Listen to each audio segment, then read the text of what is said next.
कर्नाटक राज्यात बेळगाव जिल्ह्यात चिकोडी तालुका अक्कोले या गावात माता सुंदराव पिता मायप्पा यांच्या पोटी साक्षात बोलेशिव शंकरांनी अवतार धारण केला बाळू मामांच्या रूपात आणि मामांनी जन्म घेतला 1892 मध्ये आणि मामांनी जग कल्याणासाठी स्वतःचा जीव 74 वर्ष झिजवला आणि एका दिवशी भगवंतांनी ठरवलं की आता आपला अवतार आपण संपवायचा।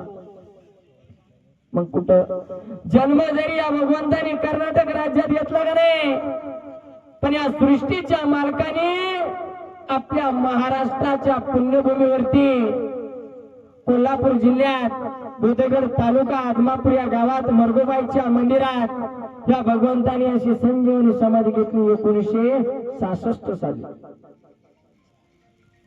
जवळपास मध्यात 74 वर्षाचा कालावधी गेला। जगाच्या कल्याणासाठी या भगवंताने स्वतःचा देह झिजवला। कुठली दाढी जटा वाढवली नाही, कुठल्या अंगावरती भगव वस्त्र घातलं नाही किंवा कुठला दाढी जटा वाढवली नाही, अंगात कुठला चिंता कुठला असं सोंग न करता साध्या मानवी या रूपात या भगवंताने जन्म घेतला आणि जगाच्या कल्याणासाठी या भगवंताने ठरवलं आणि जग कल्याणासाठी या भगवंताने मुख्या प्राण्याचा दिंडी सोहळा चालू केला। मामांनी जन्म कसा घेतला? साक्षात बोलेशिव शंकरांना आणि माता पार्वतीला संकट पडलं। या भूतलावरती कलीचा प्रभाव जास्त वाढलेला आहे, त्यासाठी आपल्याला अवतार धारण करावंच लागेल। महादेवांनी विचार केला आपण अवतार तरी घ्यायचा तरी कसा? जर का आपण एका जाग्यावरती बसलो, गोर गरीब रंजलेले गांजलेले इडीत पिडीत दुखीत असणारे भाविक ते माझ्यापर्यंत पोहोचणार नाहीत, मग अवतार घ्यायचा तरी कसा? साक्षात बोले शिव शंकरांनी माता पार्वतीला आदेश केला, हे माते तुला भूतलावरती अवतार धारण करायला लागेल, तो बी मेंढीच्या माध्यमात। मग अवतार कसा धारण केला बघा, कारण जे गोर गरीब लोक होते, जे रोंगलेले गांगलेले इडीत पिडीत दुखीत होते भाविक, त्या भगवंतापर्यंत पोहोचत नव्हते।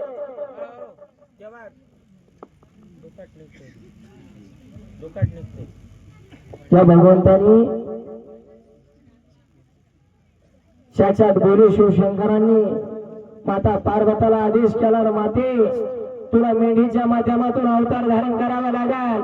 कर्नाटक राज्यात एक पाटील बाबा होते आणि ते पाटील बाबा होते, त्यांना 2 मुलं होते। त्या बाबांना 2 मुलं होते आणि त्या बाबांच्या शेतामध्ये मध्यभागी 5 फुटाचं वारुळ होतं। 5 फुटाचं वारुळ होतं आणि ते मध्यभागी होतं।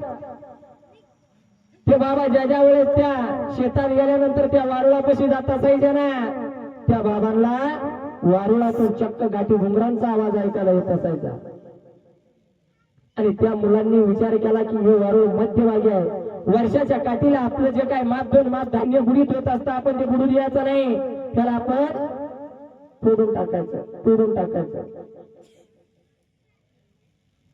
ते बाबा वारकरी होते, पंढरपूरची वारी करत असायचे बाबा, माळकरी होते। त्या बाबांनी त्या मुलांना सांगितलंय, बाबा रे आपल्या शेतात मध्यभागी जे काय वारुळ आहे ना, मला त्या वारुळातून चक्का गाठी घुंगरांचा आवाज ऐकायला येत असतो या। हे मुलं बापाला सांगायचे, बाबा तुम्ही वेळे झाले का? वारुळातून कुठे गाठी घुंगरांचा आवाज ऐकायला येत असतो का? त्या वारुळ मध्यभागी आपण ते तोडून टाकायचं, वर्षाच्या काठीला जे काय आपलं माप धान्य बुडीत असतं आपण ते बुडू द्यायचं नाही। त्या बाबांनी जेव्हा पार ते वारुळ सांभाळून ठेवलं, त्या बाबांनी त्या मुलांना सांगितलं, खबरदार त्या वारुळाला तोडायची फोडायची गोष्ट केली तर मला चक्क वारुळातून गाठी घुंगरांचा आवाज ऐकायला येत असतो। ते बाबा जोपर्यंत चालत होते फिरत होते तोपर्यंत त्या बाबांनी जेव्हा पार त्या वारुळावरती प्रेम करून त्यांना सांभाळलं, ते बाबा खात्यावरती बसले, सर्व व्यवहार त्या मुलांच्या हातात आला आणि त्या मुलांनी ठरवल्याप्रमाणे ते जमीन नांगरण्यासाठी काढली आणि नांगरता नांगर चक्क इकडे तिकडे बघितलं, चक्क त्या वारुळावरून नांगर फिरवून दिला। ज्या क्षणी त्या वारुळावरून नांगर फिरवल्या गेला ना माय बापाओ, त्या क्षणी साक्षात जननी माता पर्वताचा अवतार या मेंढी माऊलीचा ओढून त्या वारुळातून झाला. मेंढी माऊली दुसरी कोणी नसून साक्षात माता पर्वताचा अवतार या मेंढी माऊलीचा आहे. आणि माता सुंदरवा हलचित नाथाची वारी करत असायची. हलचित नाथाची वारी करत असताना माता सुंदरवाला दोन पुत्र होते. एकाचं नाव भैरू आणि एकाचं नाव भीमा आणि बहिणीचं नाव गंगू.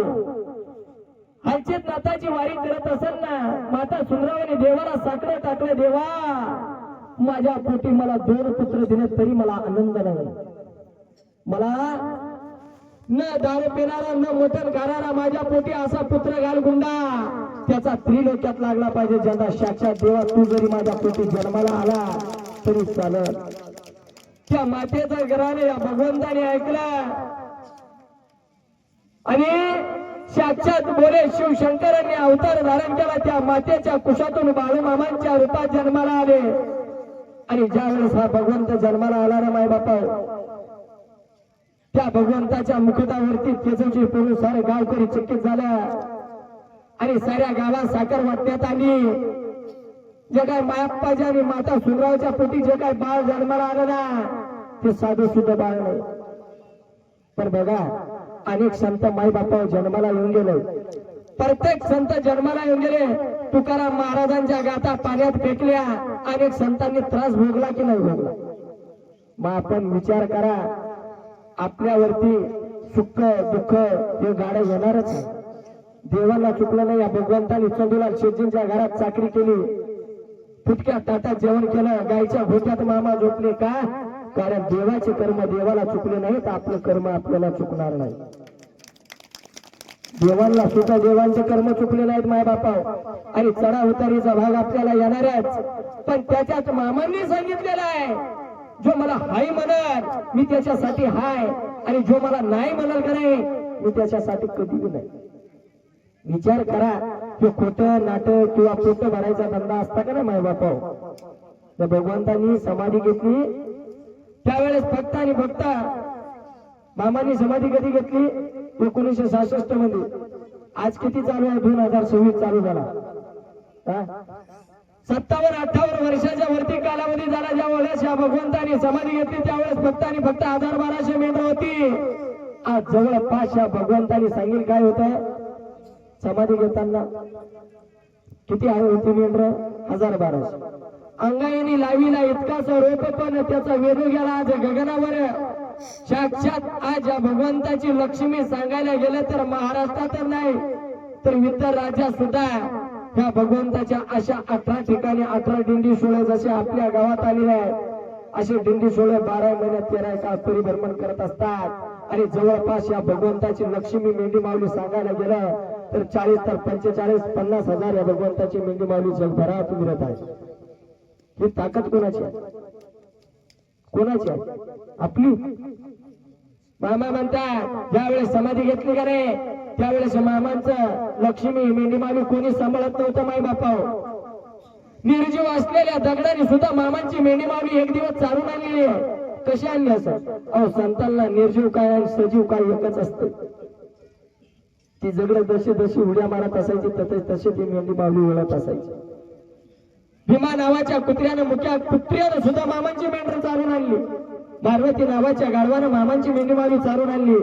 त्यावेळेस आदमापूर या गावातील लोकांना सांगितलं हा साधा सुद्धा दुर्गत नाही, आपल्याला सुट्टी देणार नाही. मामाने समाधी घेतली त्यावेळेसही सांगितलं